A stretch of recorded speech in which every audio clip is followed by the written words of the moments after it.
Bismillah, alhamdulillah, wassalatu wassalamu ala rasulillah, assalamu alaikum wa rahmatullahi wa barakatuh.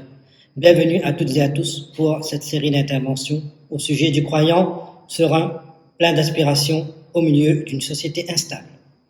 Nous allons voir aujourd'hui, incha'Allah subhanahu wa ta'ala, l'opposition entre deux visions qu'Allah subhanahu wa ta'ala nous décrit à travers ce quatrième récit de la Sourate Al-Kahf.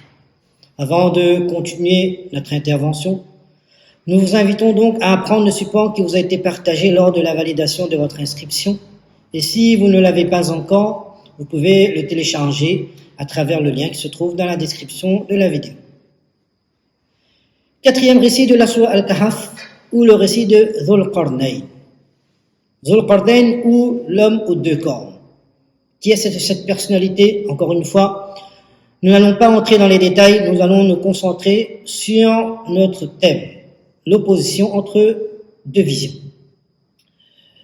Dhul Qarnayn était une personne à qui Allah subhanahu wa ta'ala, il avait accordé une grande autorité, une grande puissance. Un beau jour, il décide donc de sortir de son royaume et d'accomplir 3 voyages. Un voyage vers un extrême, l'extrême-orient, et là il découvre un peuple. Le Coran nous le décrit. On ne va pas encore entrer dans les détails encore une fois.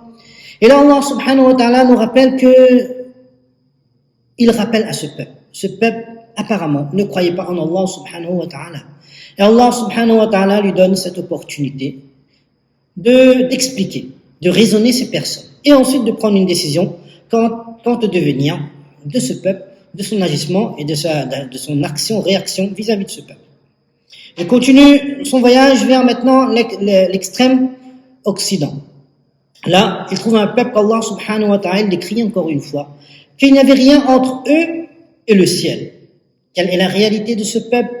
On ne veut pas encore entrer dans le détail. Est-ce qu'ils n'avaient pas de maison pour vivre ou ils vivaient sans vêtements?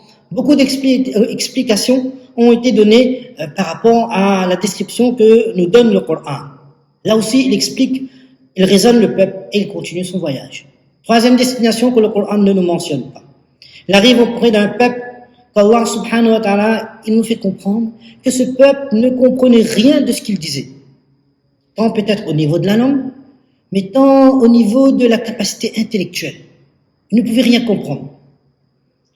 Il finit par trouver un moyen donc pour se faire comprendre. Et là, il se plaint. Ce peuple se plaint de Gog et Magog, des créatures, des personnes qui viennent et qui envahissent tout. Il sollicite donc l'assistance et l'aide de Dhul Qarnayn en échange d'un salaire.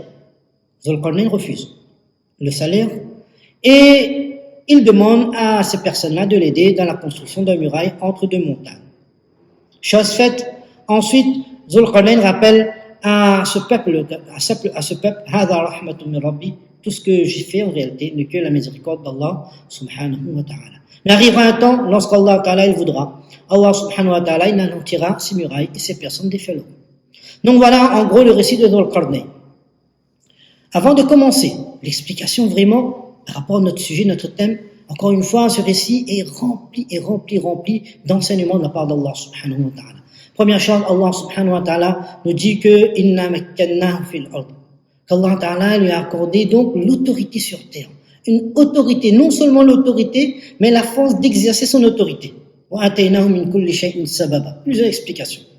L'autorité sur terre, ce qui est très important, quand on a l'autorité, c'est de ne pas oublier l'autorité supérieure qu'Allah, qui est Allah subhanahu wa ta'ala, l'autorité divine. C'est la plus grande des choses. Et placer toujours l'autorité divine au-dessus de son autorité.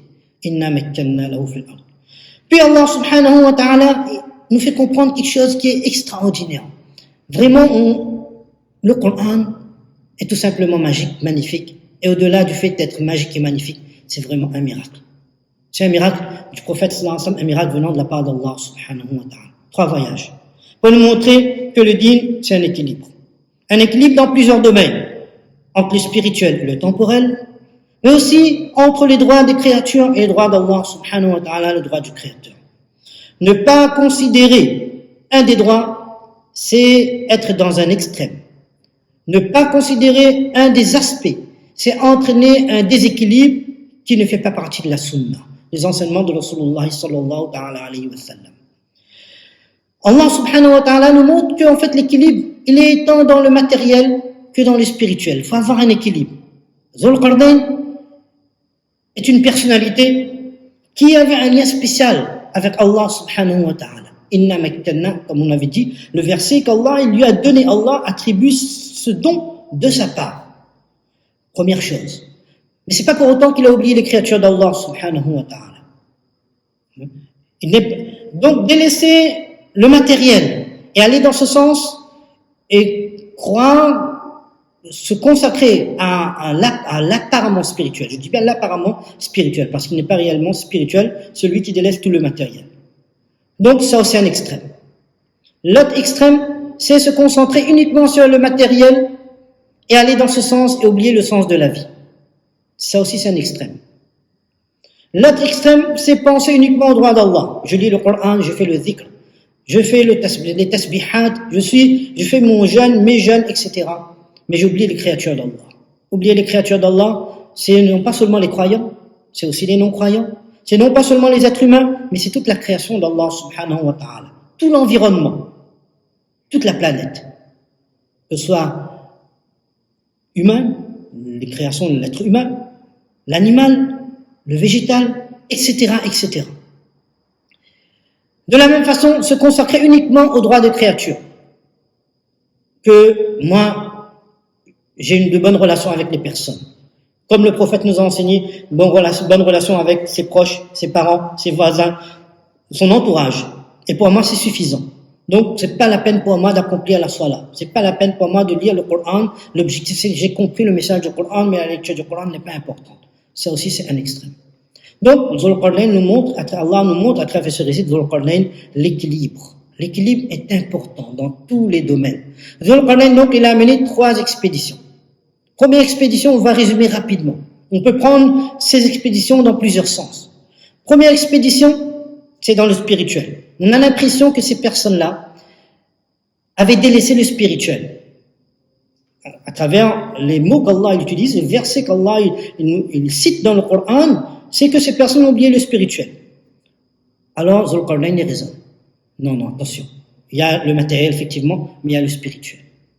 De l'autre côté, deuxième voyage, ce sont ces personnes qui apparemment étaient dans un spirituel apparent, mais leur façon de vivre, ils avaient délaissé donc le matériel.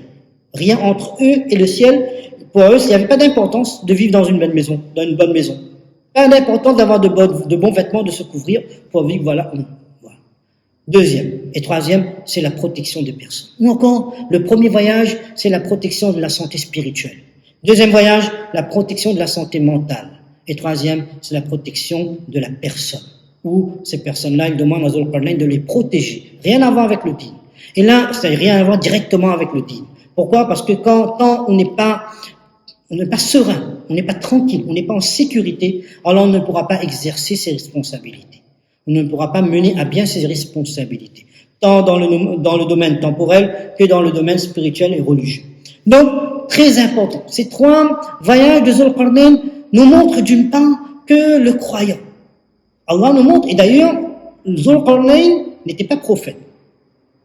Mais il a montré en fait ce que les prophètes ils ont fait. Et Allah nous montre qu'un homme qui n'est pas prophète, il doit agir comme les prophètes. Aller auprès des gens et se soucier du quotidien des gens. Tout en se souciant aussi de sa relation avec Allah subhanahu wa ta'ala. Ce qui est très, très important.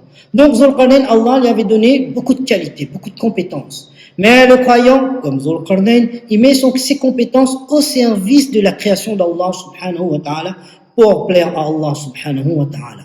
Très important. Il va se mettre au service des autres pour Allah.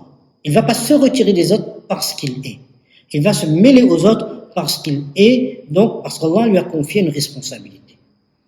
Et ça, c'est quelque chose qui est très, très important. Donc, il va se mêler à la création d'Allah subhanahu wa ta'ala. Il va aller auprès des gens jusqu'aux confins des endroits accessibles. Où il est parti dans les extrêmes Orient et Occident. Et comment il a raisonné ces personnes? C'est pas il exerçait ces personnes-là en les punissant. Non. Il s'est préoccupé de son autorité. Et ce que le croyant doit faire. à différentes échelles, même à petite échelle, quel que soit le niveau de responsabilité, se soucier de ce qu'on doit faire avec les gens et se mêler aux gens et connaître leur quotidien et conseiller ces personnes-là. Ça va développer d'une part l'humilité en nous, d'autre part se déplacer pour servir les gens. C'est une qualité des prophètes, alayhimus salatu wassalam. Les prophètes ont très rarement attendu que les gens viennent à eux, mais ils avaient l'habitude de plutôt partir auprès des gens, connaître le quotidien des gens. Et ces compétences-là vont développer aussi l'humilité. L'humilité d'aller auprès des gens. C'est pas parce qu'Allah t'a donné que tu es. Non. Hada rahmatun min rabbi. À la fin du récit, Zulqarnain, Allah relate ce que Zulqarnain l'a dit et 3 fois il rappelle que tout ce que je fais en fait vient de la part d'Allah subhanahu wa ta'ala. C'est quelque chose qui est très important. Il rappelle toujours tout ce que je fais, toutes les qualités que j'ai, en fait c'est un don divin de la part d'Allah subhanahu wa ta'ala. Et les qualités qu'Allah me donne, les compétences qu'Allah me donne ne sont pas là pour dominer les autres, mais sont là pour mettre au service des autres. On n'est pas là pour gérer et abuser, exercer son pouvoir sur les autres. On est là pour servir la création d'Allah subhanahu wa ta'ala. Donc, on va aller auprès des gens, on ne va pas se séparer des gens. Aujourd'hui, on voit bien qu'il y a une nouvelle solitude. La nouvelle solitude, c'est rester seul tout en étant avec les gens. Rester seul tout en étant avec les gens. Alors que les prophètes, bien sûr, c'est une façon de faire. C'est un moyen très efficace. Mais se suffire de cela, alors on va un peu se couper de la réalité des gens. On va se couper du quotidien des gens. On va se faire tromper par les apparences. Et parce que ce que nous propose le virtuel, qui est quelquefois imaginaire et trompeur. Donc, aller auprès des gens, se mêler aux gens, ne pas se couper des gens pour contrôler et dominer les gens, mais aller auprès des gens pour donc servir les gens.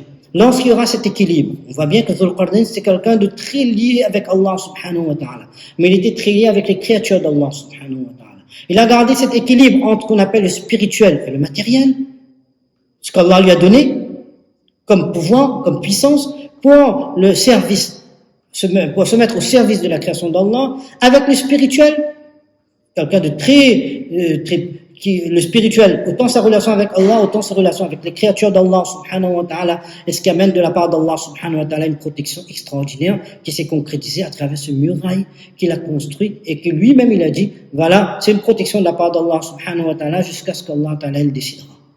Et quand il y aura ce déséquilibre entre le spirituel et le matériel, dans le spirituel et le matériel, donc il y aura ce déséquilibre, soit dans un extrême le spirituel, soit dans l'autre extrême le matériel, ou en délaissant un des droits d'Allah ou des créatures, quel que soit. À ce moment-là, ça va amener, on va se priver de l'aide d'Allah subhanahu wa ta'ala et de l'assistance d'Allah subhanahu wa ta'ala et de sa protection. Pourquoi? Parce que le din, c'est un équilibre entre 4 choses. Un équilibre entre le spirituel, le matériel, entre les droits d'Allah et donc les droits des créatures d'Allah subhanahu wa ta'ala. Voilà ce qui est très très important, et comme dans les autres récits nous avons montré, non seulement Allah nous montre comment se mettre au service des gens, comment mettre ses capacités et ses compétences au service des autres, comment le faire en fait? Et c'est justement aller se mêler aux gens et donc connaître le quotidien de ces personnes. Là, il y aura l'humilité, on va se prendre conscience que j'ai des qualités, mais eux aussi, d'autres personnes ont des qualités que moi j'ai pas. J'aimerais que je profite de leurs qualités, donc il faudra leur faire profiter de mes qualités, de mes compétences. À ce moment-là, on sera conscient qu'Allah m'a donné des choses, Allah ne m'a pas donné d'autres, et Allah a donné à d'autres des compétences, des qualités que moi je n'ai pas. Hada rahmatun min rabbi. Allah, il a réparti sa miséricorde à travers l'humanité. C'est de cette façon, Inch'Allah subhanahu wa ta'ala, qu'on arrivera à mettre ses compétences donc au service de la création d'Allah subhanahu wa ta'ala, et non pas ses compétences pour dominer la création d'Allah subhanahu wa ta'ala. Wa akhiru da'wana alhamdulillahi rabbil alamin. Assalamu alaikum wa rahmatullahi wa barakatuh.